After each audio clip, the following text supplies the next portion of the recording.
eu queria agradecer aqui a organização do evento em nome do escritório. É uma honra para a gente patrocinar esse importante fórum, nessa belíssima cidade aqui, Salvador. E eu adorei aqui as palestras do André, do Thiago, acho que e da Fernanda, né, que infelizmente teve que ir embora.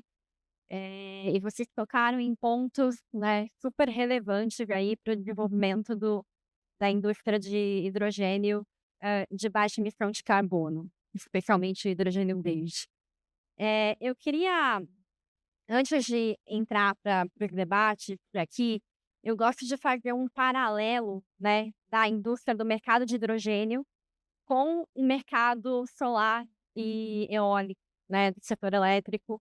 Se a gente voltar aí um pouco mais de 20 anos, a gente estava numa situação bem parecida, né, com esse mercado de solar e eólica, ou seja, era um mercado não existente no Brasil, não havia indústria, não havia tecnologia, havia um gap enorme de preço, não era fonte competitiva, e o Brasil tomou uma decisão política de realmente diversificar a matriz, né, na época a gente vivia um apagão e que uma alta dependência aí da fonte hidrelétrica, então o governo realmente, fixou uma política pública clara de diversificação da matriz, seguida de várias políticas de incentivos para a inserção de fonte solar e eólica,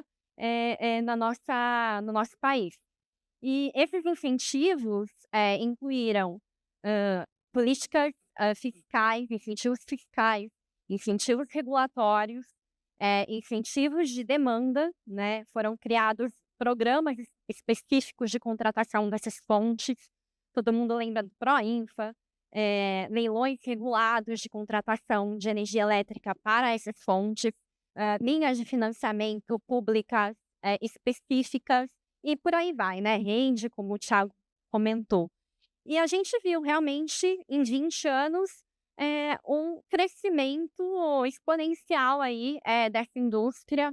Eh, a gente trouxe, investimentos internacionais para o Brasil, há um parque todo, industrial, em volta desses mercados, e eu vejo no hidrogênio, essa mesma situação. E hoje a gente tem um mercado tão maduro, né, eólico e solar, que a gente já está falando de extinção desses incentivos fiscais, regulatórios, né. A gente chegou num nível de maturidade que o preço hoje é super competitivo. E a gente quer justamente que isso aconteça para o mercado de, hidrogênio. E como a Fernanda colocou na apresentação dela, acho que um grande desafio é justamente o gap de preço, né. O preço hoje do hidrogênio de baixa emissão de carbono, comparado com o preço do hidrogênio cinza, né. Ainda é um gap muito grande, e a Fernanda até brincou no outro painel: "Onde estão os off-takers?", né. E a gente escuta muito isso no escritório, que realmente o desafio é encontrar o off-taker de longo prazo, porque o preço ainda é muito difícil de se fechar a conta. E aí que vem a importância dessas políticas públicas que vão criar os incentivos para diminuir esse gap, né, de competitividade do hidrogênio.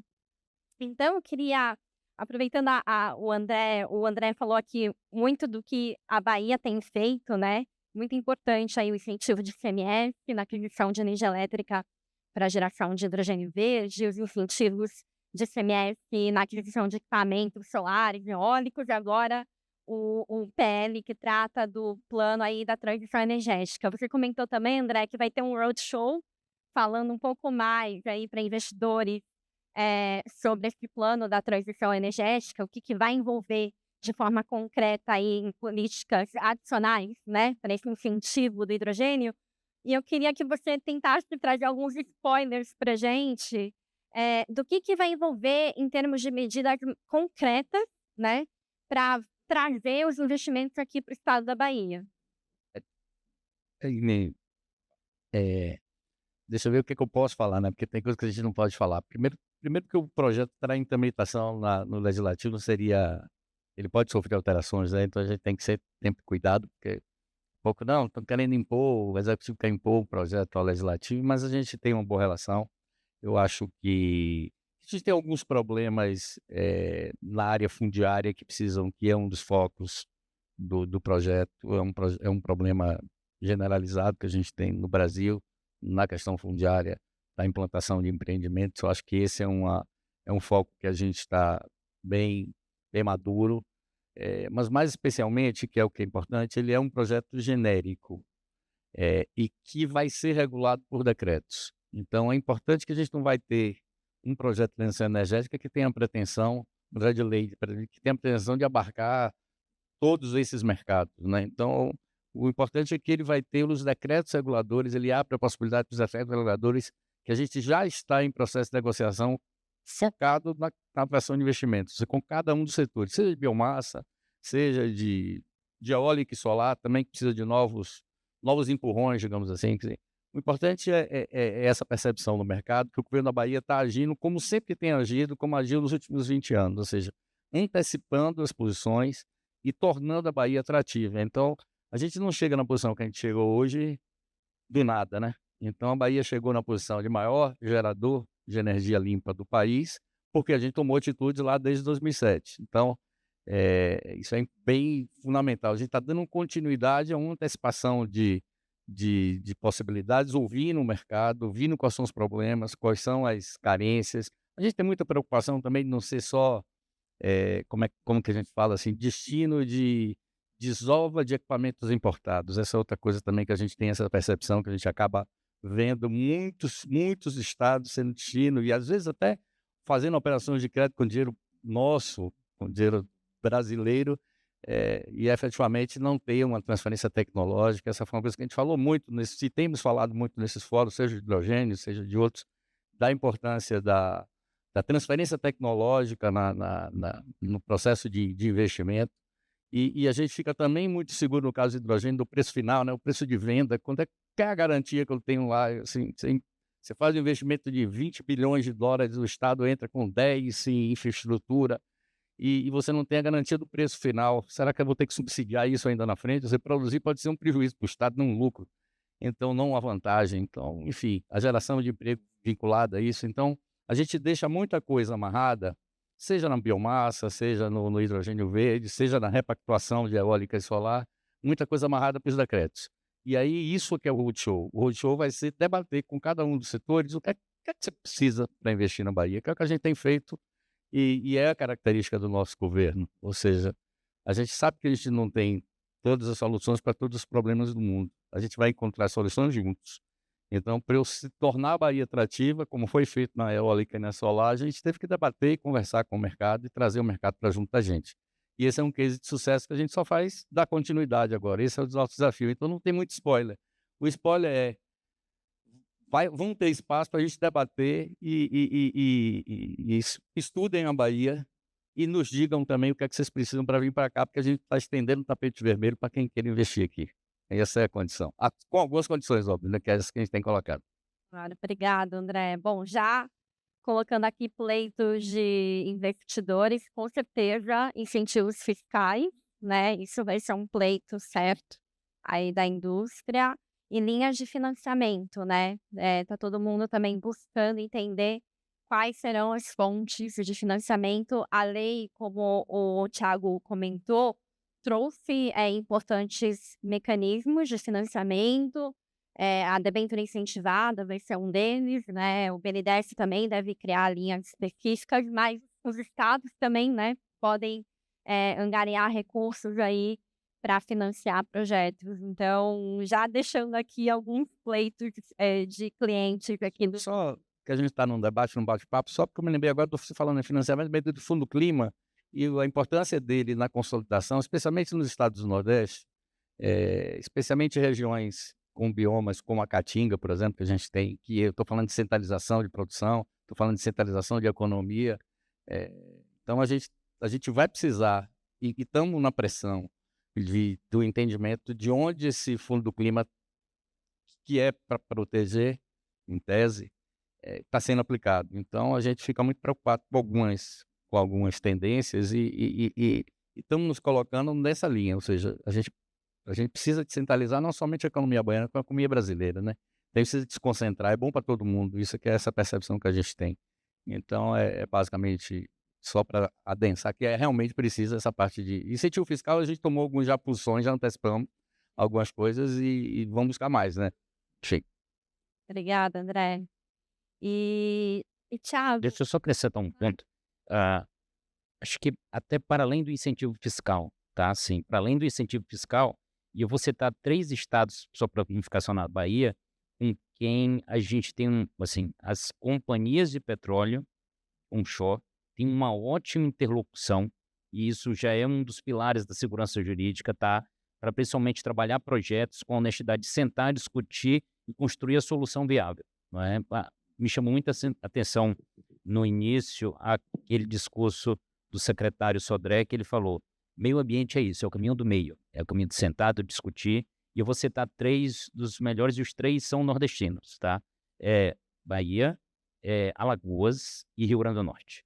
Eh, e eu acho que quanto mais o Estado conseguir apoiar com investimento, capacitação, recursos, a Secretaria de Meio Ambiente, é um ganha-ganha.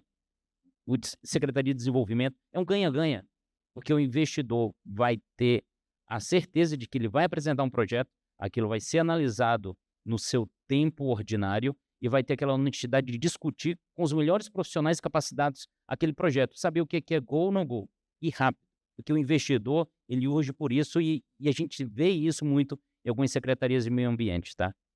Só adensando essa coisa da indústria, só porque eu não falei na primeira parte da questão da indústria de petróleo e gás, que é fundamental da Bahia. É importante a gente conceituar que a indústria de petróleo e gás no Brasil surge aqui. Surge na Bahia, aqui foi a primeira refinaria do Brasil. Nossa economia é extremamente dependente do primeiro poço foi aqui, no Albara. Enfim, e a Petrobras, em dado momento, desinvestiu na Bahia e está num processo de reinvestimento na Bahia e tem na secretaria um suporte. Então, a gente não tem problema de licenciamento com a Petrobras, inclusive tem investimento significativo da Petrobras na Bahia atualmente. A Petrobras é parceira do Estado da Bahia.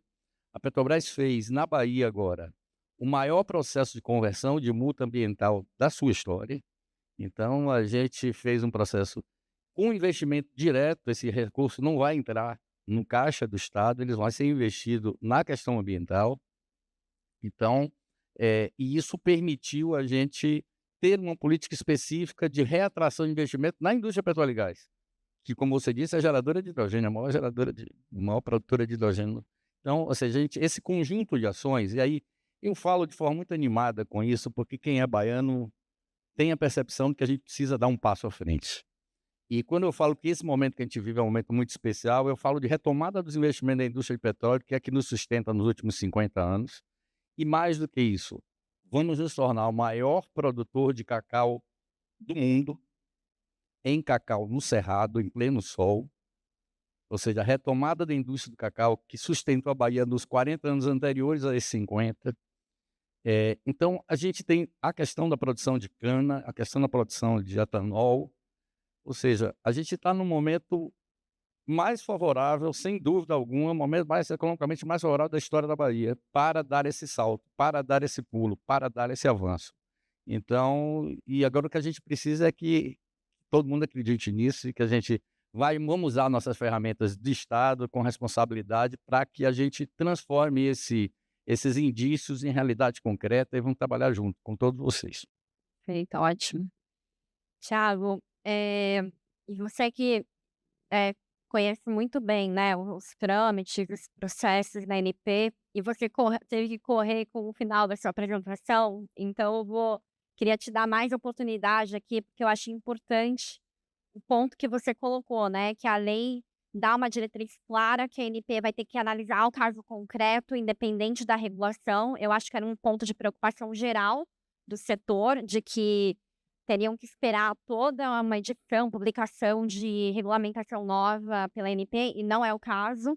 E você podia explicar um pouquinho melhor para quem está aqui, para os investidores, como e o que a ANP, né, antecipando, né, um pouco, compartilhar sua inteligência aqui, e o conhecimento regulatório, o que a ANP vai exigir para começar a emitir essas autorizações de instalação, de produção de hidrogênio? Bom, pessoal, explicando um pouco do ponto de vista regulatório como é que funciona a outorga de qualquer tipo de autorização. As superintendências, elas têm a competência para outorgar no limite da resolução. Diretoria colegiada emite uma resolução, a resolução outorga os requisitos para a outorga de uma autorização e a superintendência, num processo administrativo, verifica o cumprimento daqueles elementos para dar a outorga. No momento em que eu não tenho um processo mapeado, a competência é sempre da diretoria colegiada. Ah, não, mas não tem autoridade competente. Tem sim, autoridade máxima, diretoria colegiada. E por várias vezes, se a solução não está na resolução, a superintendência ela tem que submeter a diretoria colegiada, isso é o padrão. Tá? Então já se estabeleceu esse mapeamento que eu fiz para vocês aqui, que eu apresentei no tópico 2, ele está no site da ANP, tá? É um estudo bem aprofundado, eu só trouxe um guide rápido para vocês entenderem como vai funcionar, mas olhando para o hidrogênio verde, tá? E isso também está lá no mapeamento. A gente fez um seminário há 2 semanas atrás com o Bruno, que é o superintendente de produção de combustíveis, tá? E ele confirmou que era a minha expectativa, que era o quê? Olhando para a Resolução 852, que tutela todo esse processo de construção e autorização de operação de plantas de refino, processamento de gás natural e formuladores, vai ser mais daquilo, tá? O primeiro ponto e o mais importante é vocês saberem das normas técnicas para construção e operação desse tipo de planta, tá? Vocês têm várias normas técnicas nacionais e internacionais que tutelam de forma segura o processo de produção de hidrogênio verde nas diversas rotas e vocês, na medida em que eu não tenho uma regulação que aponte a resolução técnica que vocês têm que seguir, vocês têm que apresentar isso de forma proativa para a ANP. Para autorização de construção, tá? Informem, tá? Na dúvida do que vai ser necessário autorização, não vai ser necessário uma manifestação prévia da ANP para aprovar a sua construção, que vai ter hipóteses que você não vai precisar nem notificar a ANP, tá? Submeta a ANP, tá? Principalmente quando você está buscando o REHIDRO, tá? Que é esse incentivo para importação de máquinas e equipamentos que você vai precisar dessa aprovação da ANP. Com isso, você leva no MMA e aprova. Então, assim, o mapeamento na dúvida, grandes projetos, sempre notifique a ANP com aquelas informações necessárias da 852, inicie o processo, entenda o processo. 1 ano e meio antes de entrar em operação, já inicie o processo de autorização de operação. Você vai apresentar as plantas, licenciamento ambiental necessário, AVCB. LO e AVCB são os 2 últimos passos, mas toda a documentação técnica para demonstrar para a ANP a segurança da operação com as plantas baixas, você tem que fazer todo esse processo da ANP e, por último, depois de 1 ano alinhando isso com a ANP, se você quer um processo que ainda não está regulado, aí você apresenta os elementos finais que é LO e AVCB. Com isso, não vejo como a ANP não fazer uma autorização rápida para vocês, tá? Isso mesmo sem resolução. Com a resolução vai ser um processo mais mapeado, que eles vão apresentar as normas técnicas com as quais vocês vão ter que seguir, a depender da rota tecnológica, tá? Sempre lembrando, não há rota tecnológica estabelecida, tá?